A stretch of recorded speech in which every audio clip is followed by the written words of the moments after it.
Guys and gals, Never here from Checkpoint Gaming, and something on Twitter, the Gaming Dragon. Today I'm coming back at you on a Let's Play episode of Violet Memoir, Oscar's Path. So yeah, let's go ahead and jump right back into it, shall we? Alarm chain, we're up, and let's go. I think it's true. He doesn't respond this time, but I'm quickly smothered by him as he presses his nose down against the top of my head. It's no kiss or hug, but there's a level of intimacy to it that I'm surprised he's able to do. When he finally pulls away, I think he's a little shocked as well. There's a slight tremble to him, but otherwise he's looking okay. I think I should follow your lead, too. This is too important to just be going to class. If this is something as serious, if it's something as seriously as this, I can't just waste time with schoolwork. I'm not so sure about that. It seemed to help you yesterday, you know. Whatever's going on might get worse when you're stressed, so breaks might be a good idea. Plus, it gives me some time to take a swim. Might be pretty awesome, but I need to clear my head too, especially with how crazy things are getting. Oh, sorry, I shouldn't have assumed you'd spent the entire time with me. Trust me, man, if things weren't as stressful as they are, I'd be so close to you, you need to peel me off you to breathe. That's quite the image. Good one, though, ain't it? That's a little too much for my inexperienced brain, and I can feel it start to fizzle out. Thankfully, Oscar notices this too and takes a step back from me, allowing the autumn air to cool me off. So, what do you want to do? I'm not quite sure yet. I have some classes today if I decide to go to them, but there's a lot to do. I don't think I can waste time anymore. If the dreams are getting this intense, then things will likely keep getting worse. Can't argue with that, as much as I want to. What do we need to do? I think we need to check out that diary again today. It's definitely involved in some way, though I'm not quite sure how yet. There's no way the pages aren't tied into this somehow, especially with how much they're appearing. Maybe it's haunted. You know, maybe with a ghost of Helena or something. I don't really believe in that stuff at this time, but this is the time to believe in that kind of thing. Maybe. Honestly, it could be anything. Maybe the diary isn't even involved. It might be using my obsession over it to cause it to manifest in my dreams. Dreams are supposed to focus on what you've been thinking about recently, right? Yeah, I don't pay too much attention to my dreams. They're usually not pleasant. Huh? Don't worry about it. It's not important right now. I really wish you would stop brushing me off whenever a sensitive topic comes up. There's other things to focus on right now. I know Lily wanted to meet up soon as well. I'm not exactly sure what she's found, but from the fact she seems to have messaged me about this at 3 in the morning, it must be important. Damn, she's been busy. And I sent her a message telling her when she'd want to meet up, and there's a good time, especially because it fits in with the third thing I need to do today. Sounds like the gang is getting together again. Actually, you'll need to stay back for this. Whoa, I wasn't expecting that. Should I be concerned? I want to say no, but I'm not quite sure. I'm gonna see Wilf and try to get some answers out of him. I don't know what he wants, but I think he'll be receptive if I confront him without you. So you're doing what he said? I'm not saying it's a bad idea, but I'm not sure he'll budge if you haven't already figured it out. He doesn't seem like the type of guy to just give us secrets if it doesn't benefit him.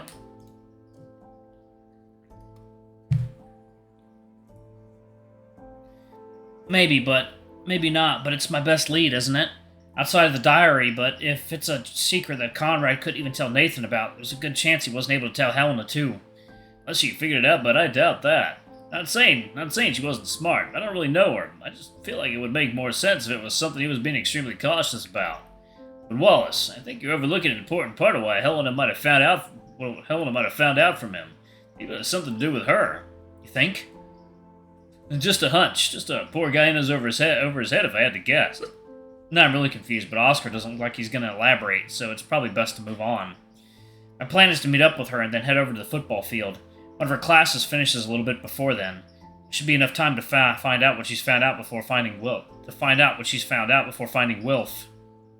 Well, if you're set on doing that, it sounds like you can't change your mind. That'll be a good time for me to get a swim in, I suppose. I could really use a dip today. But if you're going to hit up Wilf again, maybe ask Rex for a plan. I actually already thought of that. He told me that I should talk to their team captain first. It seems like he might be able to help. I might even get some information out of him, though I doubt he knows the secret. That Wilf we met when we first went there, right? Real hot guy. Too bad he's straight. None of the guys out there might be staring at him, though. There's a lot of options out there. Must be a lot of drama. You know he's straight? I have a really good gaydar, man. When you've had as much hookups as I have, you figure this sort of stuff out pretty quick. How do you think I knew how to flirt with you so fast? I wouldn't just flirt with any old straight guy, at least not as much as I did with you. Whoa, I wish I had that. You have something way better. You're like a gay magnet, man. Honestly, I think if you put yourself out there more, you might have gotten a higher body count than me. We're getting off track. I think I might have to give the diary a read before doing anything else. I want to see if I can find out exactly when things between her and Conrad got bad.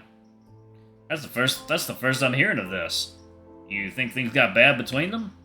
You don't think so? No, I agree, man. I just didn't think you'd have thought that too, since you have a pretty optimistic perspective, you know? Well, it had to go bad at some point, right? From what I've seen during the few late entries I've read, Helena seems pretty distraught, and I have a feeling that she wasn't on good terms with Conrad if he wasn't there supporting her. I don't disagree. I think he's a pretty decent guy. But I'm not sure things were as solid as you think they were. I mean, they'd only been dating for a couple of months, and from the looks of it, there was some stuff going on with him, too. Like the secret keeping? Amongst the other things, yeah, just... Or things are as bad as you think. I don't know. It just doesn't feel quite right. Oscar's being oddly evasive about something and not the usual way. Normally he just shuts down or completely diverts the conversation somewhere else. But this time he looks genuinely uncomfortable about something, and I can only guess it's about that hunch he keeps saying he has. I know asking about it is a waste of time, so I'll go to the next best source. Like, water time. Alright, guys and gals, and we are back. Let's go ahead and jump back into it, shall we? Okay. Well, we'll never find any answers if we don't read it. The diary has got to have something, right?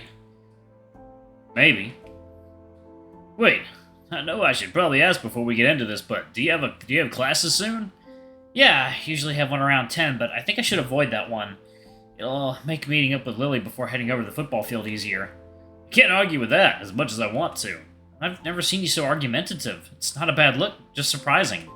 Yeah, it ain't a serious discussion. What can I say? You make it easy to talk to. I think Lucas would argue that you talk too much. He should see me really get going. I usually hold back around him. The spelling mistakes and the grammar and such are getting worse as I go further in. With a final bump on my shoulder, another brief but welcome moment of intimacy from Oscar, I start prepping to read the diary. We settle on with lying on the bed while we read. It's the biggest space, and I don't think either of us wants to try crowding around the desk.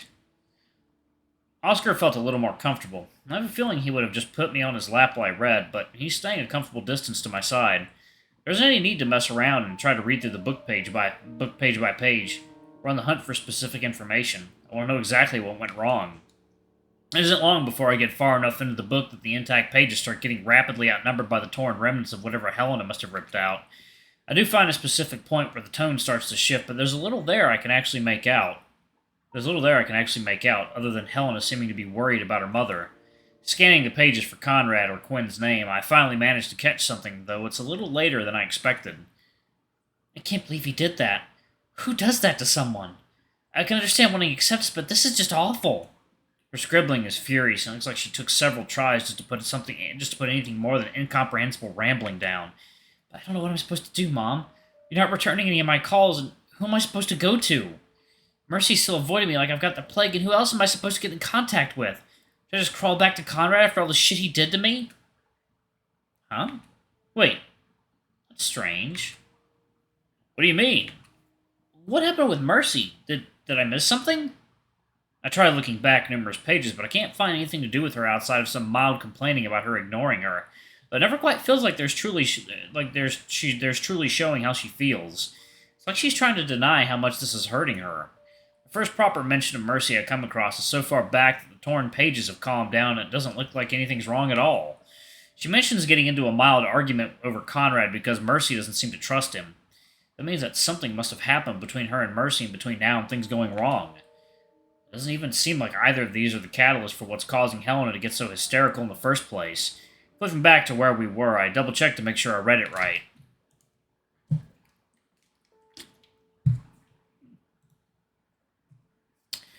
It truly seems like whatever's going on with her mother is the true cause of everything, and these are just other disconnected events. Hey, man, I'm keeping up pretty alright, but when you go all silent and start flipping pages back and forth, it gets a little difficult to figure out what you're thinking. Sorry, look here. It says that Helena worried about her mother, and from the look of some of the entries before, it seems like this might be the reason she's so stressed out. Okay, that makes sense, but what about it? I'm not done. Look here. She mentions that Mercy isn't talking to her anymore, and there's a few entries earlier complaining about her ignoring her, and they seem pretty aggressive. I'm following, but I'm not quite sure where you're going yet, man. What I'm saying is I think there's a lot more going on here than I thought.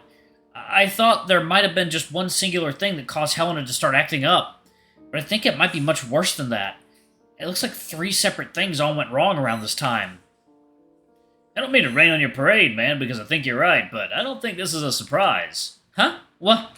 Listen, even if the media made up a whole narrative about Helena, from what we've seen about her, she got pretty fucked up, man, and I don't mean that lightly. You don't get like that over one fight, especially something with your boyfriend. Enough bad things in a row can cause anyone to end up in a bad place. An attic flashes in my mind, but I can't help but wonder if that was the same for him, too. Were there so many bad things that I didn't see back then that caused things to end up so bad? I shake my head, forcing those thoughts out of them as I focus on what I can solve right now, even if the nagging feeling never truly leaves and it feels like there's a damp sensation running down my back. Oscar doesn't push the topic any further, though I notice he moves a little closer to me. If I could have my way, I'd have him completely envelop me like he did during the hospital nightmare. It truly felt like nothing could hurt me while I was there. No ghost or tidal wave would be after to catch up with Oscar. But he stops just close enough that I can feel the heat coming off of him. It isn't much, but it helps quell the anxiety bubbling within me. I return back to the entry I found about Conrad, but she doesn't go into any further detail about what happened, but there must have been some mention of it in here. But flipping forward a few pages only reveals more ripped pages and absolutely no answers. Not wanting to give up, I try going further in, but between all of her destruction is only venting.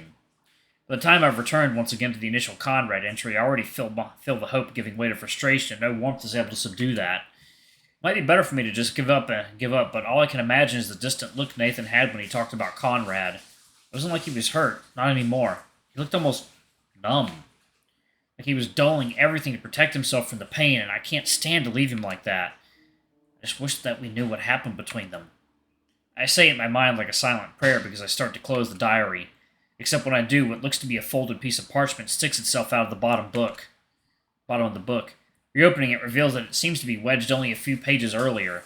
I must have missed it during my search, though I'm surprised I didn't catch something so obvious. I rush to open it, but I'm greeted by the words I've been wanting to see for so long, and I can feel my heart start to race and that damp sensation on my back thickens. Alright, I'm going to pause it right there, y'all. Thank you all so much for watching. Don't forget to like, comment, subscribe, ring that notification bell, and check out our Patreon, YouTube memberships if you can. It always helps. Anyway, I love you all, and I'll see y'all in the next video. Bye-bye!